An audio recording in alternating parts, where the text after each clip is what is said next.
Hello friends, আজ তোমাদেরকে আমি মোচার এমন একটা রেসিপি করে দেখাবো যেটা হলে গরম ভাতের সাথে অন্য আর কিছু লাগবে না, সেটা দিয়েই সব ভাত খাওয়া হয়ে যাবে।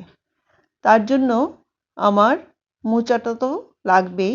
মোচা কিভাবে কাটতে হয় এবং কিভাবে সেটাকে পরিষ্কার করতে হয় আজ তোমাদেরকে আমি সব কিছুই দেখাবো। তার জন্য প্রথমেই আমি নিয়ে নিচ্ছি একটা মোচা। সেটাকে আমি কিভাবে কাটছি দেখো। এইভাবে নিয়ে প্রথম এটার নিচের যে অংশটা আছে সেটা ফেলে দিতে হবে। এভাবে কিভাবে এটার মোচার ফুলগুলি কিভাবে বের করতে হবে সেটা দেখে নাও। এভাবে নিয়ে ভিতরে একটা শক্ত একটা কাঠের বাঁশের মতো থাকে, সেটা ফেলে দিতে হবে। আর সাথে আরেকটা ফুলও থাকে ছোট্ট নিচের দিকে, সেটাও ফেলে দিতে হবে। এইভাবে শক্ত অংশটা প্রথম ফেলে দিতে হবে।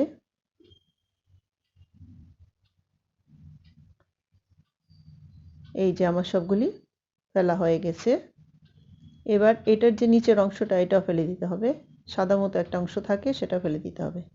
এবার আমি আজকে রান্না করব এই ভিতরের যে অংশটা আছে মোচার, সেটা দিয়ে। এভাবে দুইটা পার্ট করে কেটে নেব। প্রথম কেটে নিয়ে এগুলো লম্বা লম্বা করে পার্ট পার্ট করে নেব। এই যে এইভাবে একটা একটা করে পার্ট করে নেব।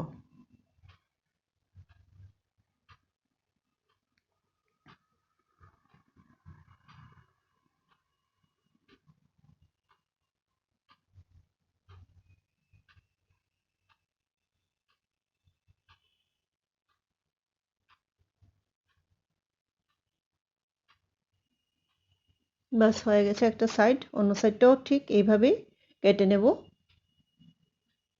বাস কাটা হয়ে গেছে আমার। এইবার এগুলোকে আমার প্রথমে বড়ার মতো করে ভেজে নিতে হবে। তার জন্য আমার কি কি লাগবে দেখে নাও।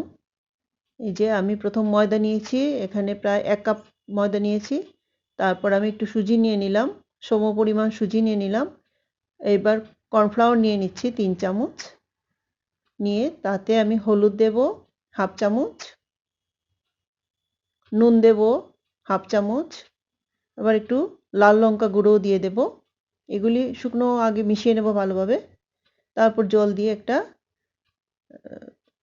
ঘোল তৈরি করে নেব। ব্যাস এটার এতটুকুই হতে হবে। এবার কড়াইতে ফ্রাই প্যানে তেল দিয়ে এই কাটা মোচাগুলি এক একটা করে ডুবিয়ে ডুবিয়ে এভাবে দিয়ে দেব।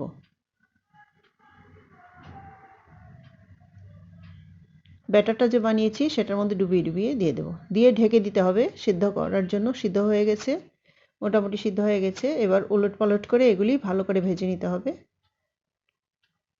বাস উল্টিয়ে দিলাম। এবার উল্টিয়ে দিয়েছি। এবার আর একটু তেল দিয়ে এগুলি ভালো করে ভেজে নেব। আর অন্যদিকে আমি মিক্সারের জারের মধ্যে চীনাবাদাম নিয়ে নিলাম, ভাজা চীনাবাদাম নিয়েছি, একটু পেঁয়াজ নিলাম, অল্প একটু নারকেল নিলাম, আর একটা টমেটোর হাফ অংশ কেটে নিয়েছি। এখানে প্রায় 10-12টা মরিচ আছে, কাঁচা লঙ্কা আছে, সেটা দিয়ে দিলাম। দিয়ে এবার একটা পেস্ট তৈরি করে নেব। বাস আমার পেস্ট রেডি হয়ে গেছে। এবার কড়াইতে তেল দিয়ে মাস্টার্ড অয়েল দিয়েছি। প্রথমে একটু শুকনো লঙ্কা দিয়ে দিলাম, তারপর কালো জিরা সম্বাস দিলাম, তাতে কয়েকটা টমেটোর পিস দিয়ে দিয়েছি, বেশি দেয়নি, একটা টমেটোর হাফটাই দিয়েছি। দিয়ে এবার যে পেস্ট করা আমার মশলাটা ছিল, মিক্সার যে পেস্ট করেছি সেটা আমি পুরোটা দিয়ে দিলাম। দিয়ে ভালো করে ভেজে নিতে হবে। একটু লবণ দিলাম, হলুদের গুঁড়ো দিলাম, শুকনো লঙ্কার গুঁড়ো দিলাম হাফ চামচ, দিয়ে ভালো করে ভেজে নিচ্ছি। এভাবে ভালো করে ভেজে নিতে হবে। মোটামুটি ভালো হয়ে গেছে। এবার মিক্সারের জারটাকে ভালো করে ধুয়ে জলটা দিয়ে দিলাম, ঝোল দিয়ে দিলাম, কয়েকটা আস্ত কাঁচা লঙ্কা দিয়েছি, যারা ঝাল বেশি খায় তারা একটু খেয়ে নেবে। এবার যে আমি ভাজা করে রেখেছি মোচা, সেগুলি এক এক করে বড়ার মতো করে রেখেছি, সেগুলি এক এক করে দিয়ে দেব।